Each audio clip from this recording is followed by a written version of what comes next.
प्यारे बच्चों, सुप्रभात। मेरी कक्षा में आपका स्वागत है। बच्चों, पिछली कक्षा में आपने पाठ 14 कैरम बोर्ड का आधा भाग पढ़ा था। आज हम पढ़ेंगे उसके आगे का भाग। पिछले भाग में मैंने आपको बताया कि बच्चे कंप्यूटर पर अकेले ही खेलना पसंद करते हैं। इस पर कैरम बोर्ड ने बच्चों को कैरम खेलने के बारे में, उनकी गोटियों के बारे में बताया है।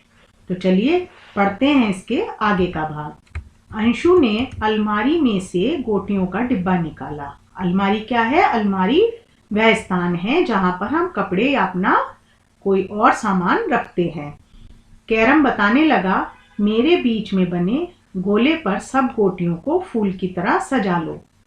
रानी को बीच यानी मध्य, सेंटर जिसे हम बोलते, में ही रखना। रानी को बीच में ही रखना।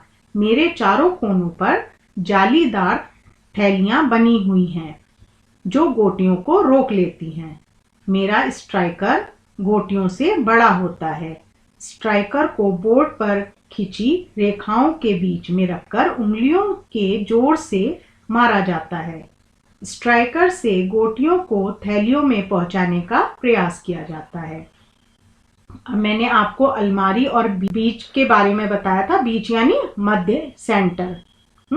अब आप मुझे ये बताइए, अंशु ने अलमारी में से क्या निकाला?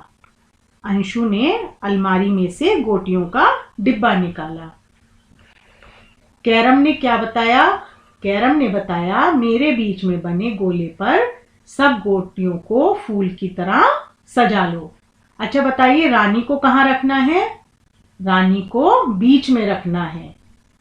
स्ट्राइकर को कैसे रखा जाता है? स्ट्राइकर को बोर्ड पर खिंची रेखाओं के बीच में रखा जाता है। और फिर क्या किया जाता है? और फिर स्ट्राइकर से गोटियों को कैरम बोर्ड की थैलियों में पहुंचाने का प्रयास किया जा सकता है या किया जाता है।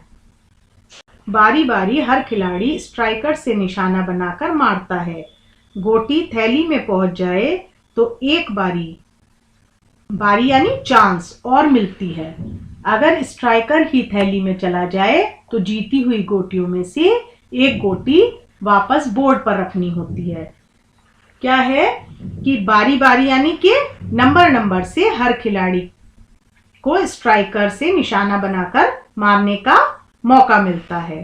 गोटी थैली में पहुंच जाए तो क्या करना होता है? गोटी थैली में थैली किसकी? कैरम की जो जालीदार थैलियां हैं ना, उस थैली में पहुंच जाए तो क्या करना होता है? एक बार चांस और मिलता है खेलने वाले खिलाड़ी को। अगर स्ट्राइकर ही थैली में चला जाए तो जीती हुई गोटियों में से एक गोटी को क्या करना होता है? एक गोटी को वापस बोर्ड पर रखना होता है।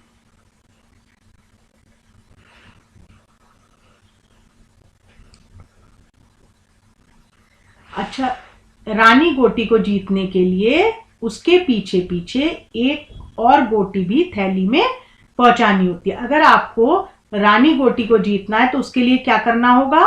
रानी गोटी को जीतने के लिए आपको एक गोटी और जो है कैरम की जालीदार थैली में पहुंचानी होती है। अगर ऐसा नहीं करोगे तो क्या होगा? ऐसा ना होने पर रानी गोटी को वापस बोर्ड पर रखना होता है। जो खिलाड़ी अधिक गोटियां थैलियों में पहुंचाता है, कैरम की जो वो चार कोनों पर चार थैलियां बनी है ना, उसमें जो खिलाड़ी अधिक गोटियों को पहुंचाता है वह कैसा माना जाता है? वह जीता हुआ माना जाता है। वह जीत जाता है ना। जब आप ज्यादा गोटियां उसकी कैरम की चारों कोनों पे लगी थैलियों में पहुंचा देंगे तो आप कैसे माने जाएंगे? आप जीते हुए माने जाएंगे। तो वह खिलाड़ी जीता हुआ माना जाता है, वह जीत जाता है। कई बार खिलाड़ी दो के जोड़े बनाकर भी खेलते हैं। कई बार क्या होता है, वैसे तो इसमें कम से कम दो और ज्यादा से ज्यादा चार खिलाड़ी खेलते हैं, पर कई बार क्या है कि खिलाड़ी दो यानी दो बच्चे एक साथ जोड़े के रूप में बैठते हैं और जोड़े बनाकर खेलते हैं। हार जीत का निर्णय अंकों को जोड़कर होता है। अंक यानी नंबर, निर्णय यानी फैसला, है ना। तो जो फैसला किस पे होता है? अंकों को या नंबरों को जोड़कर होता है। अब इसमें क्या है कि जो सफेद गोटी होती है, उसके कितने अंक होते हैं यहाँ पर ये बताया गया है। सफेद गोटियों के 2 अंक होते हैं, काली गोटियों का 1 और रानी गोटी के 5 अंक होते हैं। कितने कितने होते हैं? सफेद गोटी के 2 अंक, काली गोटी का 1 और रानी गोटी के 5 अंक। तो टोटल कितने अंक हुए? टोटल 8 अंक हुए, है ना। तो टोटल 8 अंक होते हैं। आशिमा और अंशु ने खेलना प्रारंभ कर दिया। प्रारंभ यानी शुरू कर दिया। कैरम बोर्ड भी आज बच्चों के साथ खेलकर बहुत खुश था। कैसा था कैरम बोर्ड? बच्चों के साथ खेलकर दुखी था? नहीं, खुश था। क्यों खुश था? क्योंकि आज बच्चे उस पर खेल रहे थे, तो इसलिए कैरम बहुत खुश था। तो बच्चों, आज हमने इस पाठ से क्या सीखा? आज हमने इस पाठ से सीखा खेलने का आनंद, समय का सदुपयोग, नियम पालन, आपसी सहयोग, हार जीत स्वीकार करना। यह सब बातें हमने किससे सीखी? इस पाठ से सीखी कि अगर हम हार जाएं तो कोई बात नहीं, है ना। हारने के बाद क्या होती है? जीत भी तो होती है। कभी हारते हैं, कभी जीतते हैं, है ना। तो इसलिए हारने पर परेशान नहीं होना चाहिए। धन्यवाद।